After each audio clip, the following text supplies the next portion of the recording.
Terima kasih Pak Ketua. Mohon izin tadi agak terlambat karena ada meeting di Badan Urusan Rumah Tangga DPR RI. Assalamualaikum warahmatullahi wabarakatuh. Yang pertama Pak Menteri Pertahanan, saya ucapkan pertama selamat bertugas Pak Menhan. Kita tentu mendengar paparan Pak Menhan tadi, mendengar visi terkait dengan pertahanan ke depan. Sangat jelas terlihat Bapak adalah figur ataupun orang yang benar-benar memahami terkait dengan pertahanan Indonesia ini.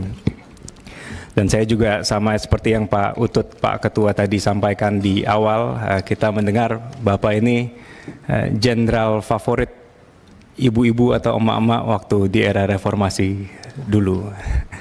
Kita juga di Komisi 1 sekarang punya pimpinan yang menjadi favorit dari para kaum wanita di Komisi 1, yaitu Pak Anton Surato paling pucuk di itu. Apalagi saya tahu betul Bapak menjabat sebagai Wakil Menteri Pertahanan di bawah Presiden SBY. Waktu itu jadi kita tentu dari Demokrat menyambut baik penunjukan Bapak sebagai Menteri Pertahanan dan mudah-mudahan bisa sama suksesnya dengan Menteri Pertahanan yang kemarin. Pak Wamen, mantap Pak, backup, Pak Sekjen juga luar biasa. Bapak Panglima, beserta jajaran, kita tentu tidak meragukan. Saya duduk 5 tahun di Komisi 1 terkait dengan netralitas TNI. Saya yakin di bawah kepemimpinan Pak Panglima TNI dan para kepala staf di seluruh matra di satuan TNI, ya, TNI di pilkada ataupun secara politik akan bersifat netral.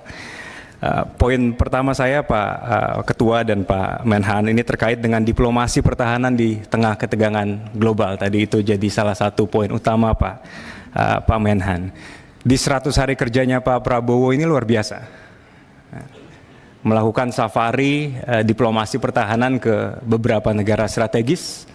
Saya lihat juga para kepala staf ikut hadir pada saat beliau berkunjung ke Republik Rakyat Tiongkok atau ke Cina.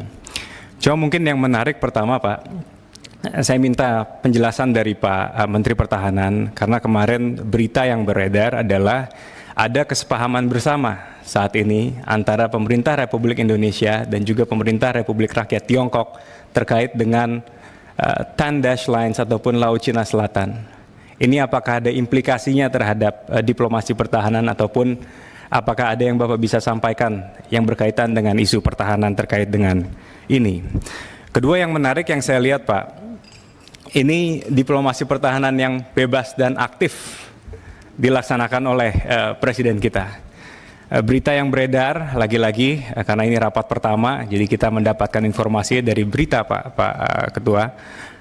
Di satu sisi Indonesia di Angkatan Laut kita saya dengar akan ada rencana pengadaan alutsista dari China Pak.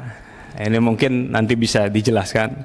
Tapi di sisi lain kita ingin membentuk atau akan membentuk markas pelatihan maritim di Batam dengan bantuan Amerika.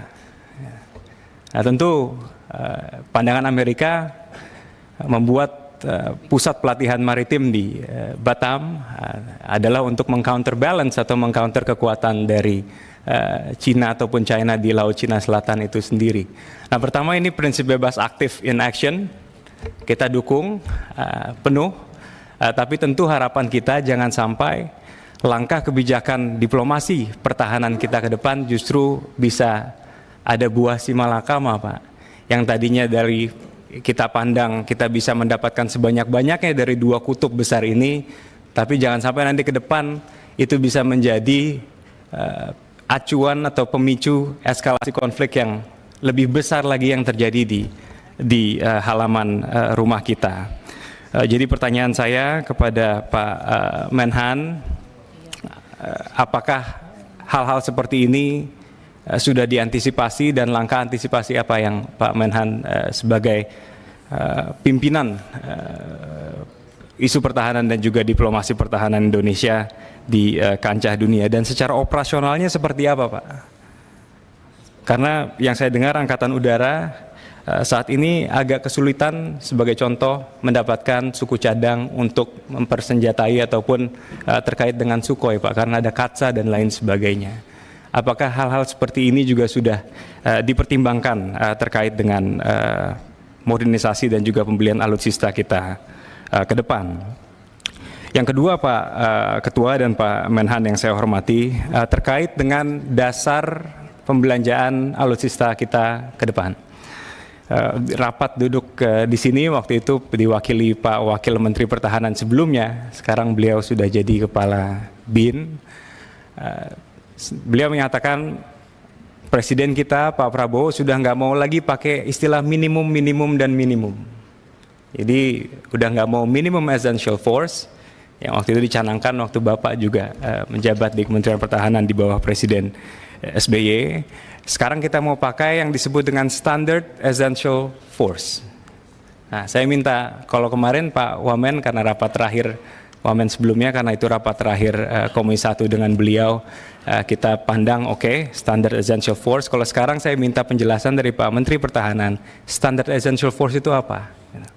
Apakah itu tapi apakah itu kelanjutan dari fase ketiga Minimum Essential Force? Apakah ada hal-hal baru yang akan dibelanjakan mengacu kepada Standard Essential Force ini? Jadi seperti apa Pak kira-kira agar kami di Komisi 1 dalam mendukung penuh Kementerian Pertahanan ke depan juga bisa mendapatkan dasar dari pembelanjaan atau pembelian alutsista kita ke depan. Yang terakhir Pak Menhan, saya yakin betul Pak Menhan sangat mencermati dan sangat paham bahwa karakter peperangan saat ini agak jauh berbeda dengan peperangan di masa lalu.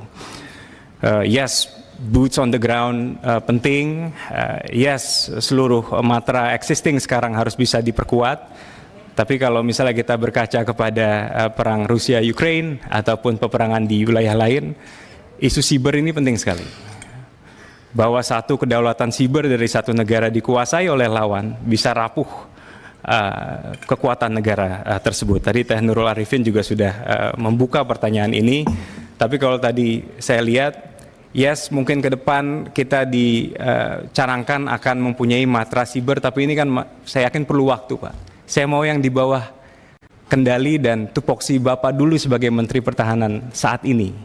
Pandangan Bapak terhadap kekuatan siber kita ke depan harus seperti apa? Gitu loh. Yang saat ini Pak. Dan kalau kita lihat isu-isu kedaulatan dan keamanan siber di negara kita, Menteri Pertahanan atau Kementerian Pertahanan, Satuan TNI, saya yakin juga harus bisa ikut andil ataupun mengambil peranan yang baik untuk bisa menjaga kedaulatan negara kita untuk di bidang pertahanan ini. Mungkin itu dari saya, tapi selamat bertugas sekali lagi untuk Pak Menteri Pertahanan beserta jajaran. Saya doakan sukses dalam memimpin ke depan. Terima kasih Pak Ketua.